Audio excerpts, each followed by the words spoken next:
So here's little Tommy. Let's talk about what went in this little vault. What went into this vault? Grandma. What was he doing? Drawing. He was drawing, so he'll never have the same relationship with Grandma again. He was drawing. He was giving a gift and expressing himself. That's in there. He was accepting compliments up until this moment. Now he's forced into a mild-mannered thank you and not really accepting anything at all. Would you agree? So his worthiness went in here, and his ability to regain his worthiness went in here. In fact, everything we just discussed, would you agree that it's on this side?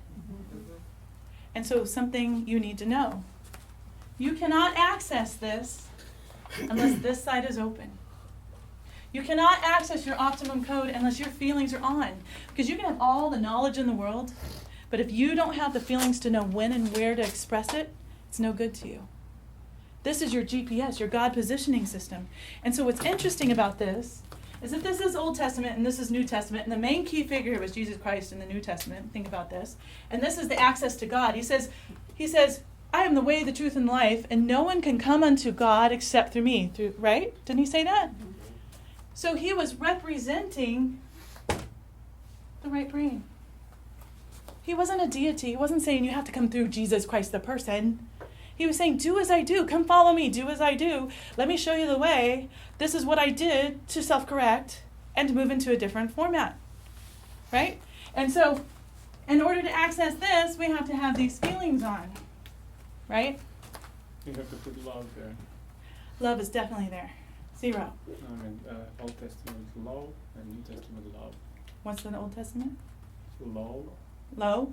Law and love. Good call. I'll put that on there. I like when somebody helps me out. So, but love is also the 0. Right? Love like tennis. No expectations. Okay. Unconditional. So, here we go. We have little Tommy. All that stuff just got dumped into here. All the firewalls. There's 7 of them. 7 firewalls. Right? We have the 7 deadly sins, right? Except when we're kids, we don't see them as sins. We just see them as cute little behaviors, maybe impulsivity or something, right? So we have these 7 trigger mechanisms, firewalls, that are going to engage to not let the user back in this until they are smart enough and maturated enough to know how to break in there, to go get it, to walk through walls like Christ did. Okay? So here we go. So this event is over. But anything caught in this receptacle in cycles of time is going to be allowed to raise its rear up again. Different scenario, maybe different people, but similar situation.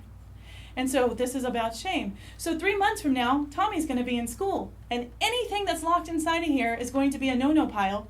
He doesn't want to go there, and his system's going to try to trigger him away from being in there. So he goes to school, and what is the teacher going to ask him to do that's locked in here? Color. To draw. And when she asks him to draw, his synapses are going to light up, and it's going to come, and the little pathway is going to come down here, and suddenly one of the triggers says, no, distract it with this, right? And so suddenly he just wants to touch his pee-pee. He doesn't know why. Just going to touch my pee-pee. How many kindergartners do that? A lot. Grown men do this all the time. And he's going to touch his pee-pee a lot, right? Later, that's going to be lust. Would you agree? Okay? All right, let's play again. So he's touching his pee-pee, and the teacher says, get to work. So yes, I need a color. So this pathway is going to come to him again, and since that one's already been used, another trigger firewall is going to go off, right? And suddenly he's like, I'm really, really thirsty. I'm thirsty. He's just got to have water right now. So the teacher excuses him. He gets his water. He comes back. It's been used. That'll be drinking problem later, gluttony. Okay? And then she says, okay, get back to work. You haven't colored anything yet. Get busy. Keeps redirecting him. So here comes it's coming down again, and all of a sudden he's just so tired. Oh, I just want to sleep. Sloth, right? And then she goes, wake up, get this done. Except this time it's going to be an inexcusable one. He's going to hit the wrath. And so he didn't get to sleep. He's a little agitated now. And then he's about to go color again, and then he hits wrath. And then suddenly that little girl grabbed that red crayon he wanted, and she had red hair, and he's really, and he pulls her hair, and he grabs the red crayon, and he breaks it. well, this time, mister, you're going to be shamed in front of the class, right? She goes, Tommy, oh my goodness, get over here. Why can't you color when you're told to color? You don't pull her hair. Why won't you color when I tell you to color? What's his answer going to be? I don't know. Is that a true statement? He doesn't know why his system's wanting him to touch his pee-pee, why he wants to get a drink of water, why he's suddenly tired, and why he suddenly got mad. Yeah. Do you know why you do those things? And you're expecting this little guy to, right? And he goes, I don't know. And she goes, well, that's not an answer. You're going to sit out at recess and finish this. He gets shamed, and then the little girl goes, okay, so what went in the vault this time? What went in here? Little girl with red hair. Shame? What? Little girl with red hair. Redheaded girls, he's going to always hate them now. What else? Maybe her name was Susie. That's going in there too. He's going to hate Susies from now on. What? Authority, teachers, school, right? Maybe even recess. Maybe he wants to be the kid that sits in and reads now. Right? All kinds of things can happen for this. Lockdown. So this event is over. Do you think he's even going to remember that by the time he goes home? No, it's done. Except little Tommy doesn't know. And nobody has told him that there's a thing called parent-teacher conferences. Right? And moms usually handle this stuff, and typically, right? And so mom would normally be the one. So what I have to explain to you, though, Tommy's pattern doesn't just come from Tommy. Tommy is going to be a reflection of one of his parents predominantly. And so Tommy is borrowing Dad's pattern. Dad's been through these same cycles too. And Dad's on his 42nd revolution of this, with a whole bunch of extra data in there. And Tommy is going to be working on his third, right? So, of course, the cosmos and the planets move in such a configuration that mom is suddenly busy on parent-teacher conference day. She calls her husband. She says, you know, I'm not going to be able to make it to the parent-teacher conference. You're going to have to go in my absence. The boss won't let me go. And he goes, I'm not going. You call and reschedule. Because he doesn't want to be near the school. Why? Because that's the no-likey pile. Right? He doesn't want to see a teacher. He doesn't want to face a principal. You know, he's been through some shit. Right? And so here's little Tommy. Mommy, she's like, you are going to go, or you're going to make us look bad. He goes, you can reschedule. I can't reschedule. I'm going out of town. Don't you remember? And they're having their little, right? And he's like, I'm not going. I don't want to go. And she goes, you're going to go, or you're not going to get sex for 2 weeks. Okay, I'll go. Right? Reluctantly go, but she uses one of his buttons, right? So do you think he's on time to the appointment? No. Do you think he's dragging ass through remembering all the shit he hated about school? Mm-hmm. He gets into the room, and do you think the teacher has already prejudged what he's like? Mm-hmm. Oh, yes. So she's already looking at her watch. He walks into the room. He's looking at his watch, and she says, wow, I'm glad you finally made it. We only have 5 minutes, so let's get to what we need to talk about. I normally would show you all the pretty pictures and stuff he's drawn, but no, sorry, we're going to have to just talk about this. Your son's never on task, and he's quite a problem in class, and he's never doing what he's supposed to be doing, and honestly, I think he's got ADHD, and you need to go get him medicated before he can come back to my class. You need to go see a doctor. So, Tommy's dad is either what? He's a people pleaser, or he is a rebel. And by this time, he's probably learned to be the rebel, but let's pretend he's the people pleaser. Still, he hasn't even graduated from that level yet, and he says, oh, okay, well, we'll get that done. And he goes and gets his kid drugged up. Well, that's lovely. Or he's the rebel system, and he says, what are you talking about, lady? He's not like this at home. You must have terrible classroom management skills. When did you get your teaching certificate? How long have you been teaching? Oh my gosh, I don't think you know what you're doing. He's been wanting to say that to all his teachers forevermore. Right? He has been waiting for that moment of righteousness. So, either way, Tommy's going to be what? Still ostracized and judged. And now Tommy's dad gets to feel judged. And Tommy's dad went into his fight or flight. He's got more. He's like, yeah, I really do hate teachers. I really hate this, and I really hate going to my kid's school. He probably won't even go to his kid's sporting events or whatever else now because he just wants to stay away from all people telling him this kid isn't good enough to remind him that he isn't good enough. Right? And then he goes home, and who's going to catch holy hell from this? Tommy. Tommy doesn't even know there's a parent-teacher conference. He has no idea what's coming through that door. All he hears is keys hit the floor, and he's like, ooh, he's already in fight or flight because Dad came in a really strange way, really loud way, right? So he's already in fight or flight. Dad comes in there and he goes, get over here. I just visited with your teacher. Your teacher says you don't do anything you're supposed to do at school. Why don't you color when she tells you to color? And what's his answer? I don't know. SWAT, that's not an answer. I asked you a question. I deserve an answer. Tell me why you don't color when the teacher says color. And what is he going to do? She's going to say, I don't know again. And he's going to go, SWAT, I told you that's not an answer. What is Tommy going to learn to do? Lie. He's going to learn to manipulate data for self-preservation. Do you agree? Is manipulation a bad word or a good word? It's good for survival. Is manipulation a good or bad term? It's a trick question. It's neither good or bad. Thank you. It just is. I just manipulated my cup from here to over here, right? Do you think I'm going to manipulate data when you're in a session with me? Oh yes, better than you've ever seen. I am going to trick you out of all your tricksters. I am. I'm really good at it. Do you think Christ was a trickster? Heck yeah. He had to not get stoned. He had to learn to be eloquent with his words. To be eloquent with your words is to be a manipulator. Being a manipulator doesn't mean bad. For what outcome, for what purpose, where you're tuning in is the agenda of whether it's good or bad. Does that make sense? Okay. So now that you understand how these judgment works and that these cycles happen again and again, how long is it going to take for Tommy's dad to realize he's on the same damn cycle? Maybe we can look at this a little bit differently instead of doing the same old, right? There's a time for you to wake up and recognize and be able to start pinpointing and understanding how these patterns have passed in your family. So here's the solution sets.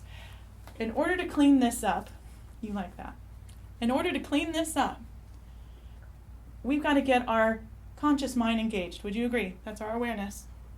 It's our toolbox. It's our only tool besides a lobotomy, right? The only way to clean this out and connect with this is to rewrite a program. Would you agree you need to have a new program? Okay? The program is you need to create this Ark of the Covenant, the Great Chalice, see your way there, the kippah that Jewish people wear, the capstone, all the same shit, guys. It's the same thing. And all we have to do is we have to connect our conscious mind to what? The pineal gland. We need to create code and operation information to force our realities and our focus to notice optimum before we notice what needs to be corrected. Would you agree? You don't need to be praying or intending or goal writing for specific things, guys. Sure, there's some get to know yourself activities we need to play too, but overall, you just need to learn to ask for guidance and tell your system to read it and to know what you're doing when you do it. So watch this. This Ark of the Covenant is the Lord's Prayer. The Lord's Prayer is embedded information. So if you don't like church, if you don't like Christianity, that's fine. I have a completely Platonic way to say it, a completely atheist way to say it online. I have actually the direct translation that's on there too. That sounds a lot different than the Lord's Prayer. But you have to craft a program that you feel for, because your thinking plus feeling creates, right? Our Father is so we can get all of this linked under one umbrella and not have 3 different codes sending out 3 different messages to bring back. Our Father who art in heaven, meaning I want to connect with that parent program, that optimum program in my mind at all times. Hallowed be thy name. Hallow sounds like halo. It sounds like hollow. When I was a kid, I used to think it meant hollow. How about you guys? I liked Halloween, right? So when they say, hallowed be thy name, I didn't know it was hallowed. I didn't know what hallowed was. I had to go look it up even as an adult. Oh, it means saintly. Didn't know that. But it does sound like halo, which is, right? Looks like that. But hollow, to carve out a space so that I can hear this louder than this, because this is squeaky wheel, gets the oil usually. But if you keep noticing what's wrong, you're going to keep getting there. So, our Father who art in heaven, hallowed be thy name. That pronoun, thy. The only reason why I like the King James Version is because of the pronoun. Do you remember electric company growing up? Anybody watch that PBS? Do you remember that? They'd have the One of two my little favorite faces. shows. So this is a combination of thou plus my.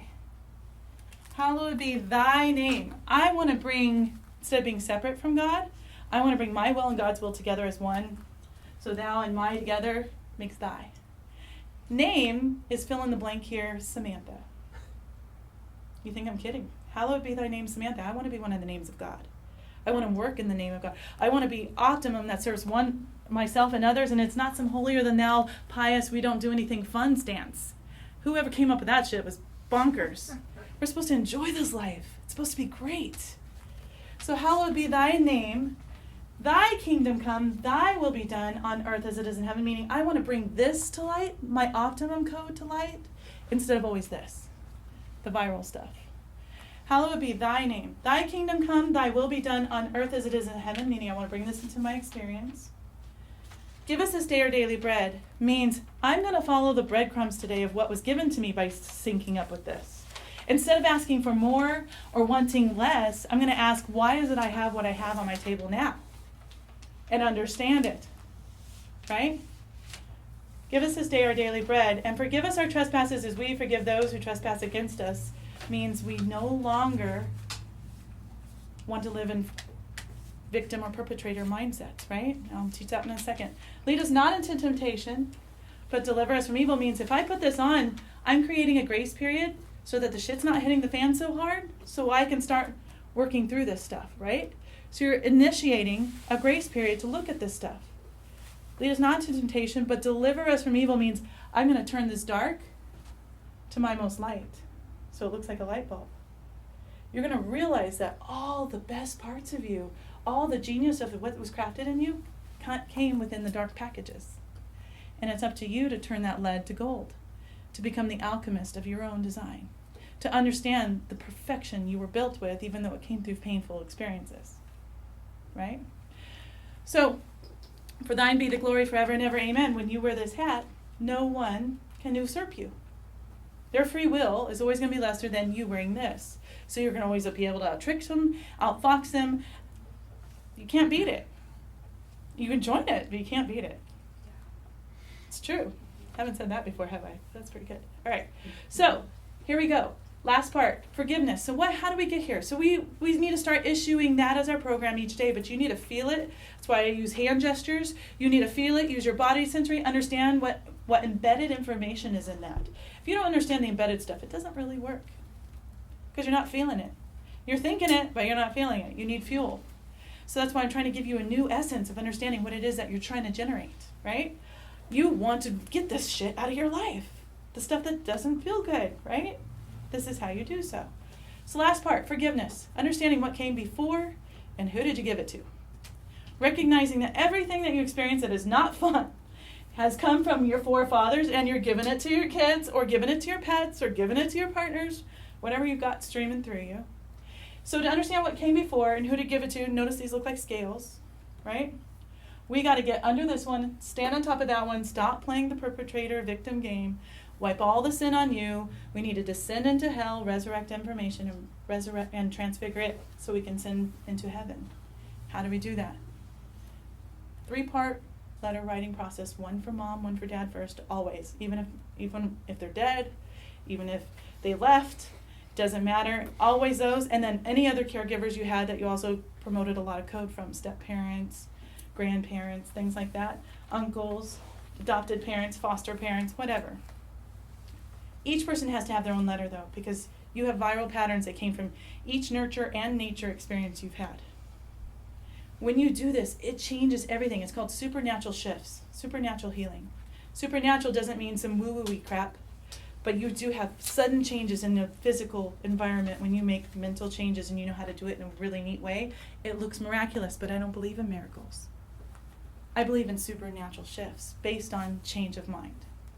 Period. People go, oh, it's divine intervention. Divineness has always been intervening. It's always there. You've just finally got out of the way and surrendered to it. So it would come in. It's always there. There's always intervening. Does that make sense? So stop looking for this save me program or this miracle program and decide to start shifting your reality through what was been taught to us genuinely through biblical codes, through fairy tales, through mythologies. It's everywhere if you start to look for it. I just use the Christian stuff because that's most people's background. Okay? So, here's the last part. So to get all this to work, part 1 of your letters is you play victim. You play your inner child victim. Just like you would in a counselor's office. Oh, I'm so angry about this. You say it in first person. I'm angry this, I'm angry that. You get the voice that you were never given, or that you were too good to give, or you're too obedient to give. Part 1, you say it all. Those of you that hide away and make goodness out of everything, if you don't get part 1 done, you will always be at the mercy of other people feeling lesser with you. You've got to do part 1. It is initial, it is important, but only if you do it in parts with parts 2 and 3. Part 1, play victim. Say all that needed to be said. You don't need to give it to this person. You're going to read it to a witness later, but you don't have to give it to that person, so it doesn't have to feel cold and that you're really going to hurt somebody or whatever. This is about you getting your feelings to be revealed, fully revealed. So part 1, you say all that needs to be said. Part 1B, you restore what you thought that person stole from you. Your voice, your feelings, your sense of safety, whatever it was. I am, this is where you do the I am that I am, Old Testament style. I am safe and sound. I have a voice. I will use it from now on authentically. I will not hide it from anybody anymore for fear of being having retribution, right?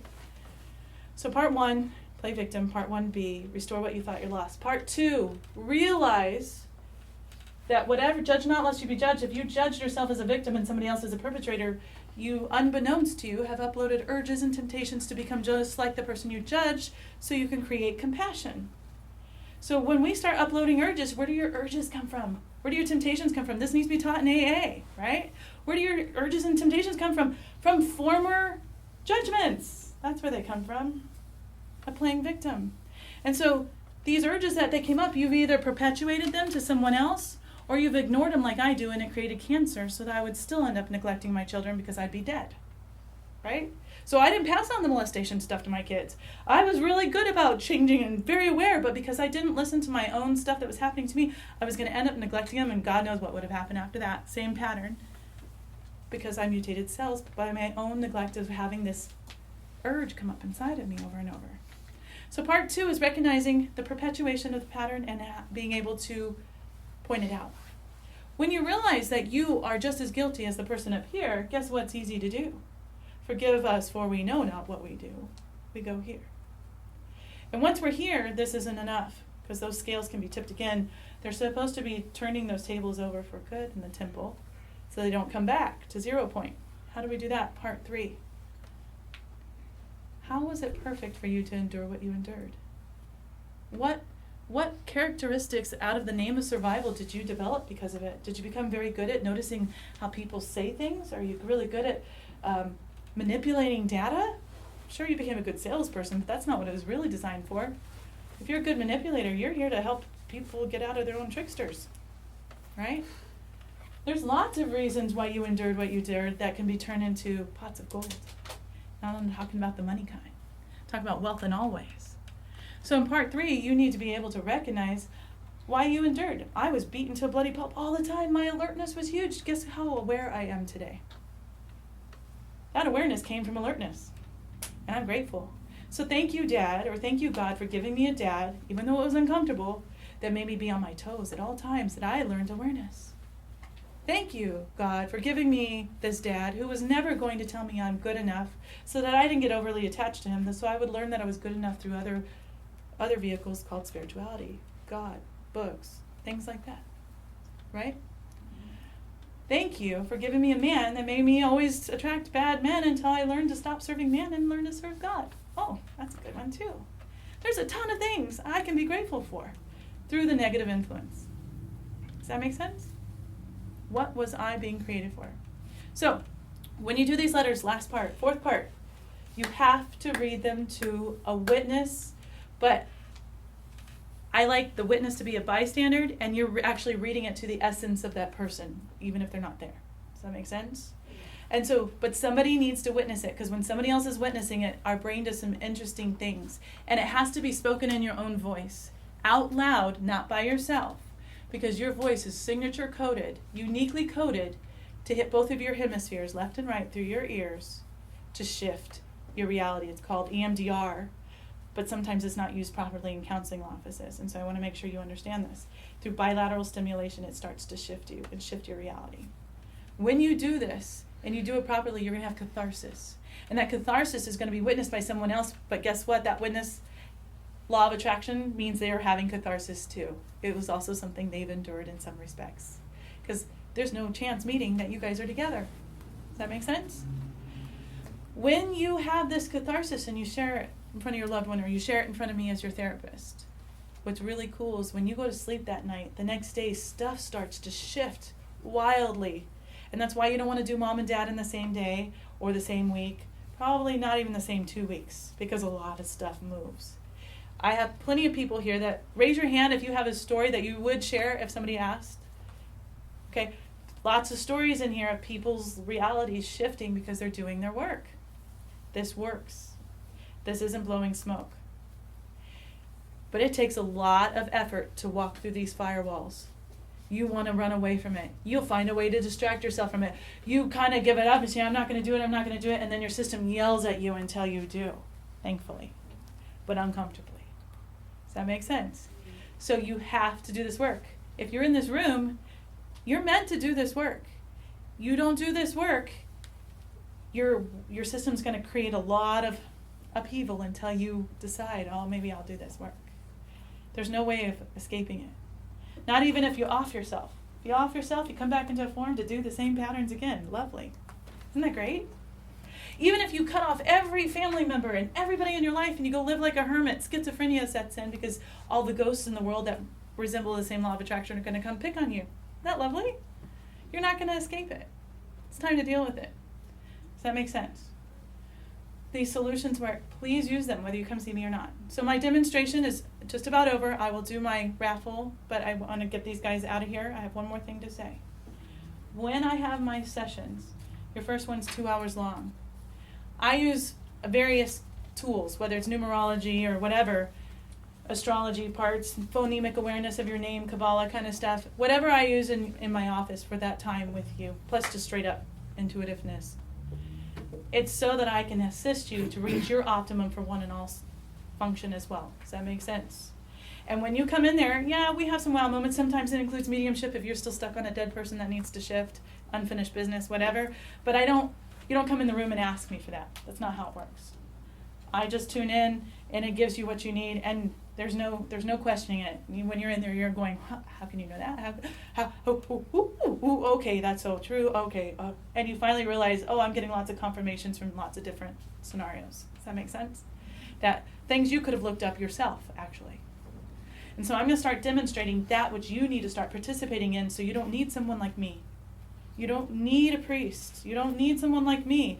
I'm going to give you some valuable information to get you to start processing yourself so that you can be a self-processor. It means you can go fish for yourself. I'm not going to just give you fish. I'm not asking for codependence here. I'm asking you for you to become reliable to yourself. Period. So when you come into my session, 2-hour session, I will need every minute, and I really struggle keeping it in the 2 hours because there's so much stuff that comes forth. We get a lot done very fast. This is very fast therapy. So this isn't something I don't want to see you for ages on end, right?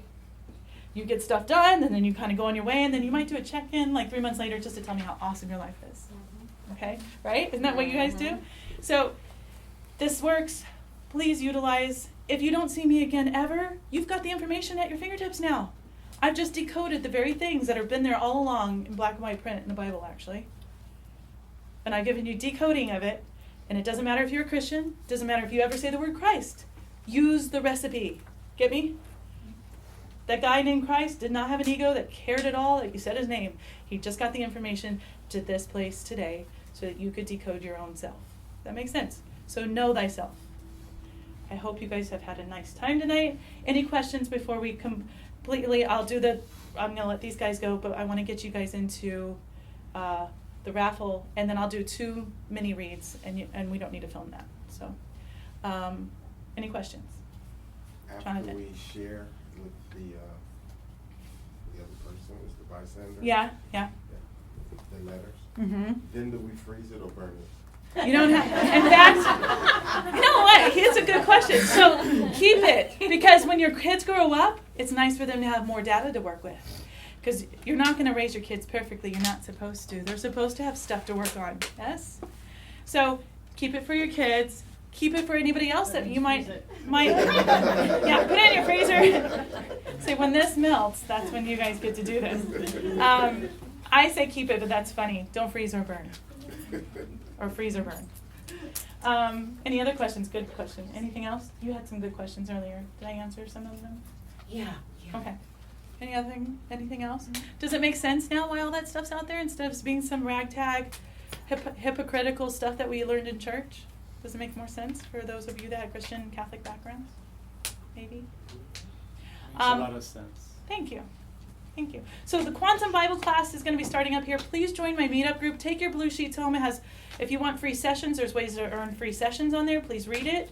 If you bring new clients to me and they come to a session in here and then they decide to pay for a session, you get $20 off your next session for every one that you bring. So it's really beneficial for everyone. It's really, if you want to have your own private party, you can earn your own free 2-hour session to have your own private party for 7 or more new people to me. And you can even do it here if you want to. I'll schedule it here. I own the place. I can do whatever I want.